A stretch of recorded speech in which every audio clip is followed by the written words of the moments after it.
Hello guys, welcome back to my channel and in another exciting video. Basically এটা হচ্ছে আজকে সাজগোজের একটা ব্লগ। তোমরা তো বুঝে গেছো যে এই ব্লগটা আমি কবে শুট করেছি। জানি অনেকটা ল্যাদখোর মেয়ে আমি, ভিডিও এডিট করতে ভুলে যাই আর পোস্ট করতে তো ভুলেই যাই। চলো এখন কথা বলে বেশি টাইম ওয়েস্ট না করে প্রথম থেকে লাস্ট অবধি যেই মেকআপ প্রোডাক্টসগুলো আমি ইউজ করেছি তোমার সাথে শেয়ার করি। তো ফার্স্ট আমি এখানে পন্ডস ক্রিম ইউজ করেছি অ্যাজ এন ময়শ্চারাইজার, ফেসটাকে ময়শ্চারাইজ করার জন্য। আফটার দ্যাট আমি এখানে কনসিলার ইউজ করেছি। তো এখানে আমি মেবলিনের কনসিলারটা ইউজ করেছি, সুন্দর করে ব্লেন্ড করে নিয়েছি। দেখতে তো পাচ্ছ কি সুন্দর লাগছে আমার মুখটা। তারপর আমি এখানে একটা ফিটমির ফাউন্ডেশন ইউজ করেছি। আই লুকটা কমপ্লিট করেই কিন্তু আমার মেকআপ লুকটা এখানেই কমপ্লিট হচ্ছে। সো গাইস, আমার মেকআপ লুকটা কেমন লাগছে অবশ্যই কিন্তু কমেন্টে জানিও। অ্যান্ড ভালো যদি লেগে থাকে তাহলে কিন্তু অবশ্যই কমেন্ট করো, তাহলে নেক্সট টাইম আমি ডিটেলসে ভিডিও বানিয়ে তোমাদের সাথে শেয়ার করব। এবার কিন্তু আমি শাড়িটা পরে নেবো। অ্যান্ড যেই কালারের শাড়ি আমি কিনেছি এটা কিন্তু আমার পছন্দের একটা কালার। তো বন্ধুগণ, আমি কিন্তু শাড়ি পরতে একদমই পারি না, এর জন্য আমি আমার মাসিমাকে বলছিলাম যে আমাকে একটু হেল্প করে দিতে। বেসিক্যালি ও আমাকে হেল্প করেনি, পুরো শাড়িটা ওই পরিয়ে দিয়েছে। তো যাই হোক, প্লেটস করে পরছি আমি সুন্দর করে আঁচলটা ছেড়ে। অ্যান্ড বন্ধুগণ, আমি কিন্তু শাড়ির ডিটেলস একদমই দিতে পারবো না, কারণ আমি এই শাড়িটা অফলাইনে কিনেছি। তো এই যে এখানে কিন্তু আমার শাড়ি পরা অলমোস্ট কমপ্লিটের দিকে। এখন আমি কটা জুয়েলারি পরে নেবো। এখানে জুয়েলারি বলতে আমি কানের পরবো, হাতের পরবো, বাস দ্যাটস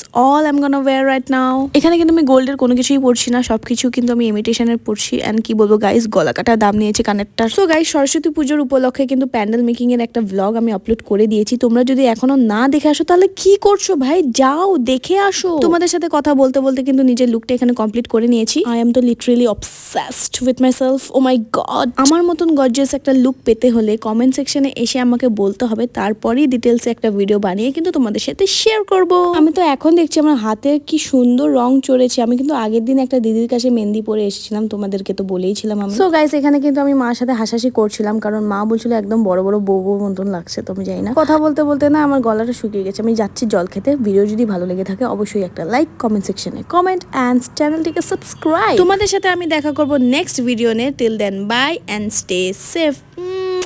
টাটা।